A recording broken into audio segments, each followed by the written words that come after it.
दोस्तों, अलास्का में हुई ट्रंप और पुतिन की हाई प्रोफाइल मीटिंग पर सबकी नजरें टिकी हुई थी। दुनिया को ये उम्मीद थी कि शायद इस मुलाकात से यूक्रेन युद्ध को खत्म करने की कोई राह निकलेगी। 3 घंटे तक दोनों नेताओं के बीच बातचीत चली, लेकिन आखिरकार ये वार्ता किसी भी ठोस नतीजे तक नहीं पहुंच पाई। राष्ट्रपति डोनाल्ड ट्रंप ने इस बातचीत को बेहद ही प्रोडक्टिव बताया, लेकिन सच ये है कि यूक्रेन युद्ध पर दोनों पक्ष किसी समझौते पर सहमत ही नहीं हुए। संयुक्त प्रेस कॉन्फ्रेंस में सबसे पहले बोलते हुए व्लादिमीर पुतिन ने यह कहा कि बातचीत आपसी सम्मान और रचनात्मक माहौल में हुई। उन्होंने एक बड़ी दिलचस्प बात कही। पुतिन का कहना था कि अगर ट्रंप राष्ट्रपति होते तो शायद ये युद्ध शुरू ही नहीं होता। लेकिन यहाँ ध्यान देने वाली बात यह है कि पुतिन ने ये नहीं बताया कि आगे क्या कदम उठाए जाएंगे। दूसरी ओर ट्रंप ने कहा कि मीटिंग में कई मुद्दों पर सहमति बनी है, लेकिन जब तक कोई डील साइन ना हो तब तक कोई डील नहीं मानी जाएगी। यानी कि संकेत साफ है कि अभी भी बड़े मुद्दों पर दोनों ही देशों के बीच में मतभेद कायम है। अब अमेरिकी मीडिया की रिपोर्ट्स की बात करें तो वहां से अलग ही तस्वीर सामने आई है।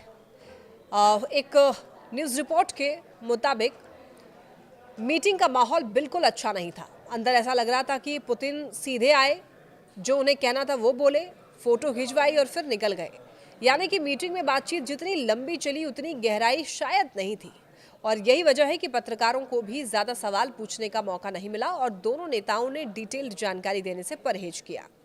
देखिए, ट्रंप ने बाद में ये कहा कि कई मुद्दों पर प्रगति हुई है, लेकिन कुछ बड़े मुद्दे अब भी सुलझे नहीं हैं।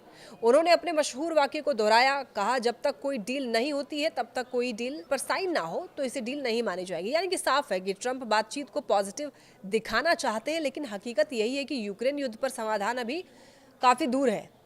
तो ऐसे में अब सवाल यह है कि इस मीटिंग का असर भारत पर क्यों पड़ेगा। दरअसल दक्षिण एशिया मामले के अमेरिकी एक्सपर्ट माइकल कुगलमैन ने एक्स पर यह लिखा है कि इस शिखर सम्मेलन से किसी समझौते की घोषणा न होना यह साफ संकेत है कि वार्ता इतनी सफल नहीं रही। उन्होंने चेतावनी दी कि इससे अमेरिका भारत संबंधों पर असर पड़ सकता है।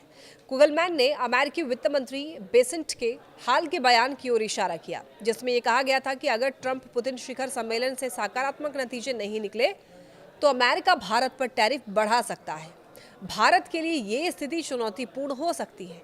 तो एक तरफ रूस भारत का पुराना और भरोसेमंद साझेदार है, वहीं दूसरी तरफ अमेरिका भी भारत के लिए बड़ा रणनीतिक और आर्थिक पार्टनर है। तो अगर अमेरिका और रूस के बीच में तनातनी और ज़्यादा बढ़ी तो भारत को बैलेंस बनाना और ज़्यादा मुश्किल हो सकता है।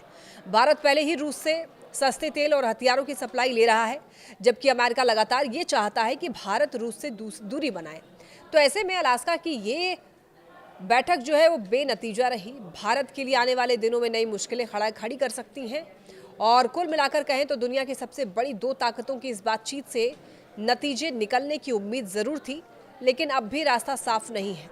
यूक्रेन युद्ध जारी है, रूस और अमेरिका के बीच अविश्वास कायम है और भारत जैसे देशों को आगे और कड़े फैसले लेने पड़ सकते हैं।